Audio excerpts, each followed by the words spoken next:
কি লাগবে 5 লাখ 2 বছরের জন্য? ইমান সাহেব 5-6 হাজার টাকা বেতন পায়া খাওয়ানো বালা পড়ানো বালা, আপনার কি কোনো অবৈধ ব্যবসা ট্যাবসা আছে নাকি? আস্তাগফিরুল্লাহ, তওবা তওবা। ভাই বলে কি কইতাছেন? আমি অবৈধ ব্যবসা করতাম কে? তাহলে এত কম টাকা বেতন পায়া এত ভালোভাবে কিভাবে চলে? আরে ভাই, আমরা যারা হুজুররা আছি, আমরা আল্লাহর শুকরিয়া আদায় করি। আমরা কারো কাছে প্রকাশ করি না। আমরা যদি না খাবার পাই, আমরা কাউকে বলি না। আমরা অল্পতে সন্তুষ্ট থাকি। এখনকার মুন্সি মাওলানা গুলো না সবগুলো বদমাই। পাইছিলাম এন্ডারে বাড়ি তৈরি করাইতাম না, একটারও করাইতাম না। এটা ব্যক্তি বদমাই। আসসালামু আলাইকুম ভাই। এখন সালাম। সভাপতি সাহেব, সালাম তো আগে আপনার দেওয়ার কথা ছিল ইমাম সাহেবকে। এর আগে সালাম দিব। এখনকার ইমাম গুলা সবগুলো হলো বেদব। তুই ইমাম হলো কিলিয়ার বাড়িতে কাম কাজ কর, আমার সাথে বেশি বুঝে। সভাপতি সাহেব, এটা কি কইতাছেন? আমি বেদ দেবো মুখেন? জন্য কি কমু এলা সন্ধ্যাবেলা তো আপনার সাইডে দিয়ে বললাম সবগুলা গোস্ত খাইলেন, আড্ডিগুলা চাবাই চুবাই খাইলেন, প্লেটারও চাটি বুড়ি খাইলেন। আপনার বাড়ি কুত্তা লেগে কিছু থন না।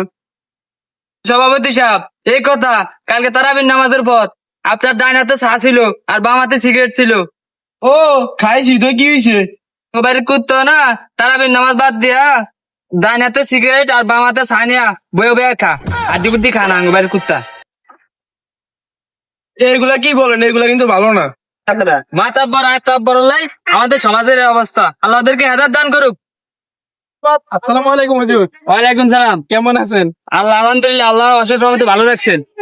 আমাদের মসজিদে আজ দুপুর উপর করা বয়ান চলবে, চলেন আমরা যাই। কি কি লাগবে 5 লাখ 2 বছরের জন্য? শুধু টাকাটা কিন্তু এবার বাড়াই দেবো, আর 14 মাসের আগে টাকাটা দিয়ে দেবো। তাই আগে শুধু টাকাটা দিয়ে ইমাম সাহেবের পর দেখে নিবো। ইমাম সাহেব, আজকে যে বয়ানটা করছিলেন সুদ ঘুষ নিয়ে, বয়ানটা তো ফাটাফাটি হয়েছে। এখন আপনার উপরে তো অনেক লোক খেবার হয়েছে, এখন চাকরিটা থাকে নাকি বলতে পারি না আপনার। আমরা ইমাম সাহেব, কে খুশি হইলো কে বেজার হইলো ওইটা আমাকে দেওয়ার বিষয় নাই। উপর আল্লাহর কাছে জবাব দিতে হবে। আমরা যদি সবার কাছে তেল মেরা চলতাম, তাহলে আজকে আমাদের লাখ লাখ টাকা থাকতো। সর্বনাশ, এলাকার মানুষ তো সবাই সহ্য করিয়া লাইছে। যা ইমাম সাহেবের দুটা ধমক দিয়ে ওই যেন বইরিছে। কিরে কিরে, এটা সভাপতি না? ওই যে আর্মি এখন খেয়ে বেঁচেছে।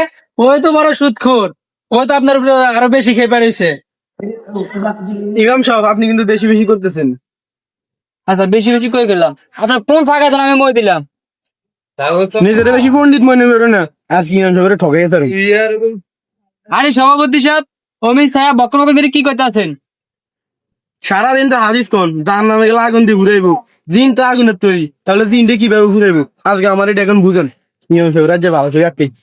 সভাপতি সাহেব, উঠতে দিতে আছি ভাই, দুটা মারি চাক নিয়ে আসুন তো। এ নেন ইমাম সাহেব। সভাপতি সাহেব, আপনি দূরে যাই দাঁড়ান। এ মুন্সিও তো খায়া যায় কাম নাই, প্রশ্ন করে আটকে লাইছি। এখনকার দূরে যান। দূরে গেলাম, দূরে গেলে কি হইছে? রমজান মাসে শয়তান বন্ধ থাকে, এদের মতন কিছু শয়তান বন্ধ করতে পারে না। দেখেন এদেরকে আমি কিভাবে শিক্ষা দিই। এই যে এই সভাপতি সাহেব, করেন কা এমনকি ব্যথা লাগে ভাই, তোরা থাকলেন তাই সভাপতি শিক্ষা করাই কি দেবো নাকি?